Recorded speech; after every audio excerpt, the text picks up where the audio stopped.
There is a strange thing about human beings. We often feel most alive not in peace but in our disturbance. When anger rises, when pride inflates the chest, or when deep sadness surrounds us like a fog, a part of us feels strangely important, like we are someone special in that moment. It is not easy to see because on the surface we say we don't like these emotions. We say anger burns us, sadness drowns us, pride separates us. But if we really didn't like them, why do we keep going back to them? The truth is, somewhere deep within, the mind uses these emotional storms to create a false sense of identity. In those moments, we feel like the center of the universe. A person in deep anger feels powerful, even if it's destructive. A sad person feels like a victim of the world, but that victimhood brings a strange comfort, because it says, "Look how much I've suffered. I must be special." And pride? Pride gives us a throne in our own little world, even if that throne is built on lies and comparison. All these states have one thing in common. They steal our intelligence, they rob our clarity, they disconnect us from truth and turn us into blind puppets of thought and emotion. Let us look at a simple real-life example. Imagine a man who loses his temper every time someone questions him. He shouts, argues, breaks things, and then later says, "I didn't mean to." But in the heat of anger, he feels strong. His words may hurt others, but he feels like he is dominating the moment. Somewhere inside, that feeling feeds his ego. It whispers, "See, you are not weak. You matter. Your anger proves you're alive." But is this really power? Or is it just noise covering up insecurity? When that anger fades, guilt follows. Relationships are broken, peace is lost, the mind becomes heavy. But still, the next time someone challenges him, the pattern repeats. Why? Because without anger, he feels small, invisible. Anger gives him a temporary mask of significance. The mind chooses it again and again because it refuses to see that true strength is in silence, not in shouting. True intelligence is in responding, not reacting. Sadness too becomes a mask. A person may sit in sorrow, talking again and again about the past, about who hurt them, about what they have lost. Tears may come, but under those tears a voice says, "No one understands me. I'm different. My pain is deeper than others." Now notice carefully. The person does not want to be healed quickly. They say they want happiness, but they resist it when it comes. Why? Because their sadness has become their identity. It's a soft throne of suffering. People give them attention, sympathy. They get to feel unique. In a world where everyone is trying to be someone, sadness becomes a tool to stand out. But this choice, though unconscious, is a trap. It blocks learning, awareness, and intelligence. The person stays in the same emotional prison for years, not realizing that their pain has become their pride. Even pride, though often seen as confidence, is usually born out of deep insecurity. People feel special when they compare and feel above others. They may say, "I achieved this, I own this, I know more than you." But underneath these claims is fear. Fear of being ordinary, fear of being nothing. So the mind builds a tower of achievements, knowledge, looks, or social approval, and calls it me. But the higher this tower grows, the more fragile it becomes. A single failure, a little insult, a small rejection, suddenly the whole identity begins to crack. Then comes anxiety, anger, or sadness again. This shows that pride is not solid. It is a balloon filled with hot air. It rises quickly but bursts easily. And in all this, where is intelligence? Intelligence needs space, quietness, openness. But when the mind is busy protecting its pride, it cannot listen. It cannot see. It only reacts. Look at the world around us. Social media is a mirror of this disease. People constantly share their success, their beauty, their pain, their anger, all to feel special. Even sadness is now a tool of performance. Someone may post about their heartbreak, not to heal, but to be seen. Someone may record their anger, not to transform, but to feel powerful in public. The mind has made even suffering into an advertisement. We no longer ask, "Is this true?" We ask, "Will this make me important?" And this need to feel important is the root of our stupidity. Because when the mind is chasing importance, it cannot see truth. It does not care for what is.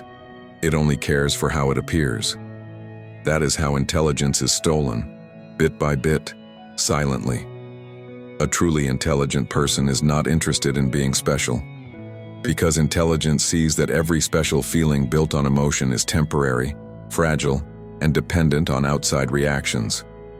If I feel good only when I am praised, then I am a beggar of approval. If I feel proud only when others are less than me, then my pride is built on fear. And if I feel alive only when I am angry, then my inner stillness is dead. Real understanding comes when we begin to observe these inner patterns without judging them, without running away from them, but also without feeding them. Just watching. Anger has come. Why do I feel strong in this?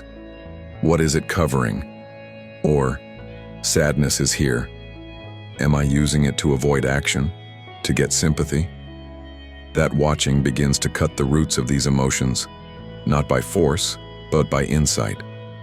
Let's take another practical example. A woman who keeps remembering her breakup from 3 years ago. She says she cannot move on. She says the pain is too much. But every day she talks about it, writes about it, shares quotes about heartbreak. What is happening here? Memory has become identity. The past has become her personality. She has unconsciously chosen to stay in sadness because without that pain, she does not know who she is. The mind says, "If I let go of this pain, I become empty," and the mind is afraid of that emptiness. But what if that emptiness is not a curse but freedom? What if healing is not forgetting the past, but seeing that the past is not who I am? This insight cannot come to a mind that clings to emotion. It only comes to a mind that watches emotion without becoming it. Similarly, a young man might feel deeply insulted when his ideas are not accepted by others. He burns with rage inside, thinking, "They don't respect me." He starts proving himself, arguing, showing off knowledge. But all this is not to understand the truth. It is to feel special again, to restore the broken image of me. Now suppose he becomes aware of this pattern. Suppose he silently watches how his anger is not helping truth, only feeding the ego. Then suddenly he may stop reacting. He may say, "Wait, I'm not hurt. My image is hurt. Let me listen instead of defend." That is the beginning of intelligence. Intelligence is not about answers. It's about stillness, clarity, and freedom from emotional noise. Children are a great example of natural intelligence. They laugh, cry, and forget. They don't hold pride. They don't get lost in past pain. They feel fully and then move on. But adults carry their emotional luggage like trophies. They turn emotions into identities. And in this process, they lose the fresh eyes of a child. They lose the joy of seeing life as it is. Why? Because to the ego, feeling special is more important than being free. And as long as this addiction to specialness continues, real growth is impossible. There is nothing wrong in feeling emotions. Anger, sadness, even pride, they are natural visitors in the human mind. But problems begin when we build our house around them, when we keep them alive for psychological comfort, when we stop learning from them and start living through them. Then, these emotions become thieves. They rob our attention, our silence, our power to observe clearly. They divide us from others and from ourselves. They make the false seem true and the true seem boring. That is why it is said, "Don't fight emotions, but don't worship them either. Let them come and go, but don't let them define you." The greatest power is not in reacting, but in understanding. The person who understands their anger doesn't need to express it violently. The one who understands sadness doesn't sit in it forever. The one who sees the root of pride doesn't try to impress others anymore. These people are not cold or distant. They are free. They are not addicted to feeling special. They are interested in truth, and truth needs no emotion to prove itself. Try this in daily life. Next time you feel a rush of emotion, don't act immediately. Pause, watch, ask, why am I feeling special in this moment? What am I protecting? This question opens a door. You may see a hidden fear, a buried insecurity, or just an old habit. That seeing itself is a light, and in that light, emotion begins to lose its grip. Slowly you realize, you don't need to be special. You just need to be awake. You don't need to stand out. You just need to see clearly. In that clarity, intelligence returns, and with intelligence, freedom. Let this be remembered. Sadness is not always sadness. Anger is not always anger. Sometimes they are just costumes the ego wears to feel important. But the one who can see through the costume, who can look directly into the face of emotion without being tricked, that one begins to live a different life. A life of lightness, simplicity, and silent wisdom. A life where you don't need to shout to feel alive, or cry to be noticed, or boast to be seen. A life where being no one becomes the greatest freedom. Because in that state, the mind is no longer chasing identity, it is resting in truth. And that is the birth of real intelligence.